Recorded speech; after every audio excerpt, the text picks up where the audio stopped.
Hey, my name is John. I've been coming to iMove PT for about 6 months.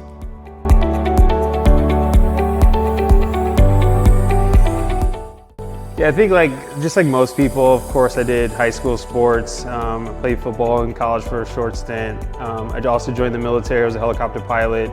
So 7 years of my life of physical fitness was just kind of part of the normal routine. And then I think, most people step into a professional work setting. Your fitness almost takes a back seat a little bit. And at some point I said, man, I've got to get back into it because I could feel myself kind of going down the path of living an unhealthy lifestyle. And I said, if I want to live a long life, of course, have to not only eat healthy, but also have a fitness routine that allows me to, keep sustained health.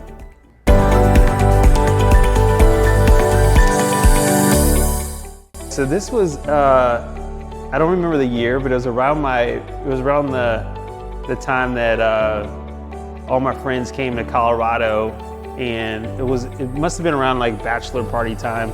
So I would say maybe 2011, 2012.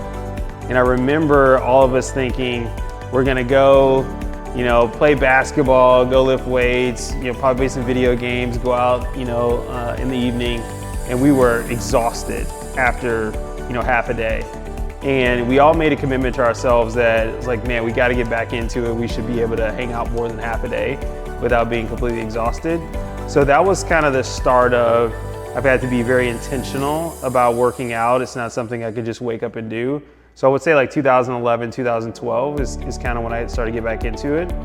And what I noticed about myself is if I had something in front of me that I had to work towards, I always did better. So a common thing I would do is I'd sign up for a race, whether it's a 5K, a 10K, something like that. But I would sign up for a race and it would keep me accountable to when I didn't feel like it or I didn't want to work out. It was like, man, I've got that race that I've got to, compete in a month or so. So I might as well start, working out or, get up in the morning when I wanted to sleep in and hit the snooze button. So I started that pattern of kind of consistently having races at some interval 3-4 times a year, and that kind of was my routine to get back into fitness.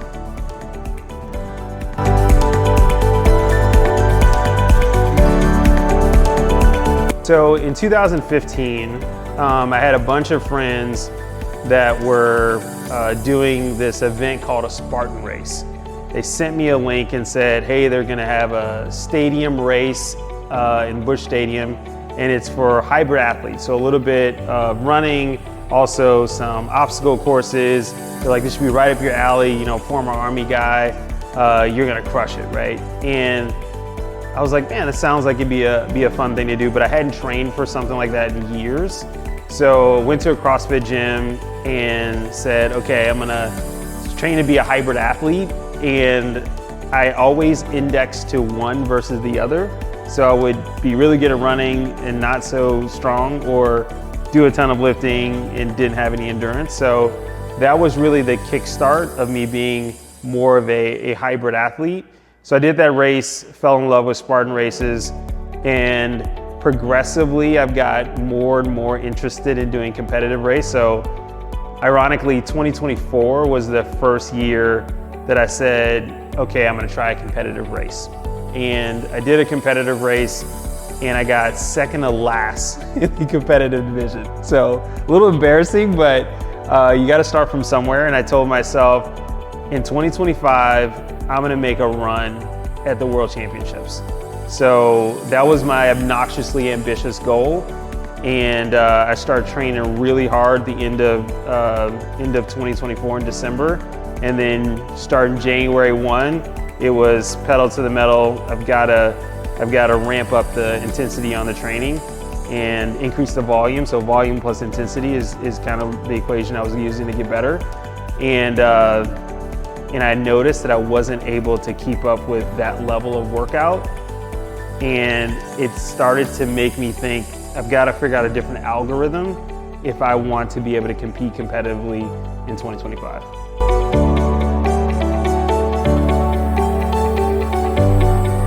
So the distance that's my sweet spot is a 10K. So at a high level, Spartan races, you do roughly 20 to 25 obstacles. So every half mile to 3/4 of a mile, there's another obstacle that you have to overcome. And what makes that different from a Tough Mudder or one of these fun runs is burpee penalties. That's the thing that really, I think, smokes most people when they do these races is if you're not strong enough to do a particular event, you're going to pay for it in burpees. Or if you haven't built up your endurance, then the next time you get to an opportunity to just run, you're going to have to walk half the time. So it's really a combination of being both a endurance athlete and having strength. So the intensity and the volume just increased, and I've been working on that ever since.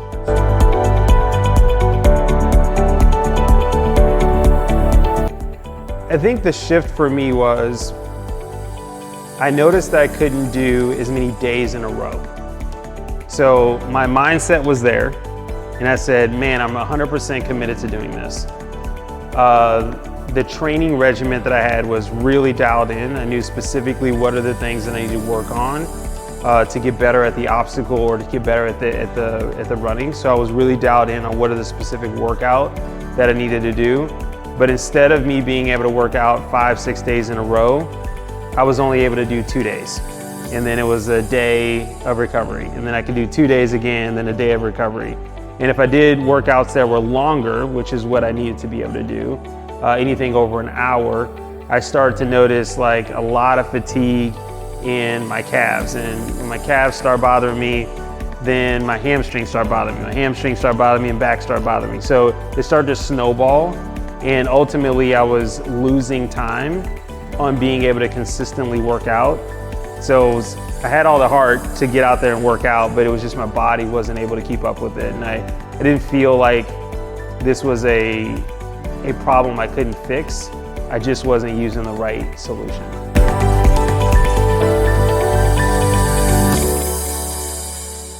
So yeah, the skill set and the tool set were two things that I felt like were missing for me. So with skill set, the failure points that I was experiencing at a high level, I knew, hey, my calves are tight, or my shins, it feels like I'm getting shin splints. But how do you resolve your calves not hurting, or how do you resolve not getting shin splints? The solution can't be just don't run. There was something that I could do to fix that. So that's when I actually sought out you and came in and said, man, I have this crazy goal that I want to become a Spartan world champion and compete in the world championships, but the training that I'm doing is causing me not to be able to consistently work out. And I think that's when we kind of worked up a plan, but the skill set that you provided on, I think you need to do tibia raises, or I think you need to stretch this thing out. And to be honest, there were times where I'm like, this is not even connected to what's hurting. But of course, you do it over time and follow the workout routines through the apps and things like that.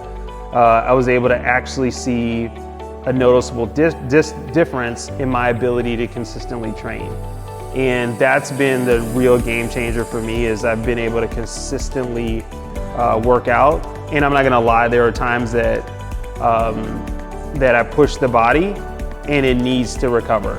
But the benefit of also coming to a place like this is you have all the tools, right? So I don't even know the name of half the tools, but with the different electrodes and the different foot bath treatments and things like that for plantar fasciitis, the dry needling, all those different things. The Neubie, it's my favorite toy that you have, but all those things allow for fast recovery and allow me to get back to training. So for me, I've got all three: mindset, skill set, tool set.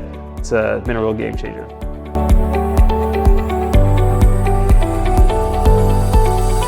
So the obnoxiously ambitious goal is actually a reality.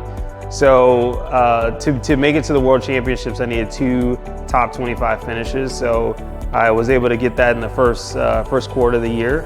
So now the training is, again, just working on volume and intensity. trying to get better at that. So it's been amazing to see myself potentially doing this one thing, and it was a dream that I kind of just put out in the universe just to make a goal, but being able to actually achieve it is pretty cool. So we'll see if I actually make podium, I don't know, but to be able to say I made it to World Championships feels pretty good.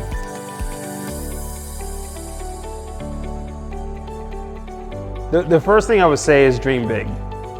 I think I'm 44 years old, there's a little bit of you that starts getting in your head and saying the ship has sailed, so to speak, on being able to do things like that.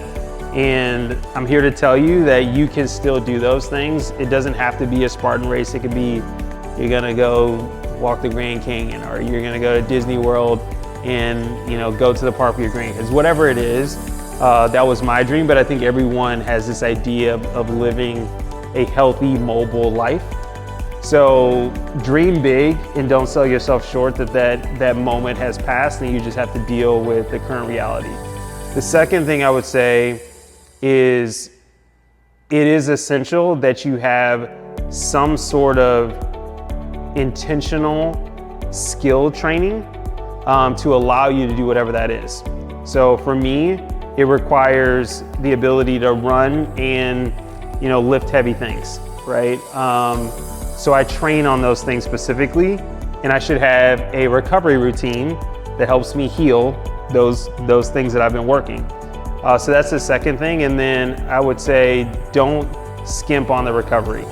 The same amount of energy you put into working out, buying all the supplements to help you do a hard workout or whatever, the same intentionality behind the pre-workout, you need to invest in the post-workout. And for me, having a post-workout recovery system is essential. So I use iMove for all my physical therapy. I also go get stretches. I get massages on a routine, chiropractic on a routine, but it allows everything to stay in balance and move. And for a person to be doing the level of intensity that I am right now, there's no way to do it without having a system. So that would be my three things. Believe in yourself, dream big, get the right skill set so that you can do what you need to do, and lastly, use the right tools for recovery so that you can continue to keep chasing that dream.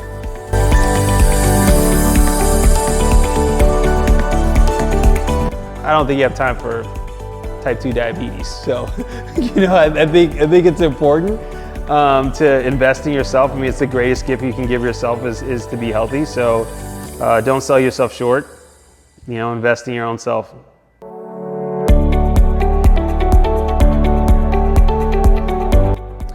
So I think when you break down what is the system that you need to have so that you can be the best version of yourself, I did a little research on my own on what are the key things I need.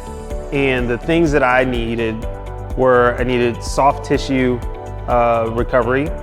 I certainly needed some routine to help me stretch, because there's active stretching and then there's passive stretching. So I felt like some routine to help me stretch was gonna be essential. And I did that for a while, and that worked up to a certain point. But as I added more volume and more intensity, there was a point where I knew that to continue to do what I was gonna do at the level that I was gonna do, I needed to repair the things that you cannot get with a massage, chiropractic, or stretching. And this was the logical option to take a swing and say, are they able to help me recover some of those injuries that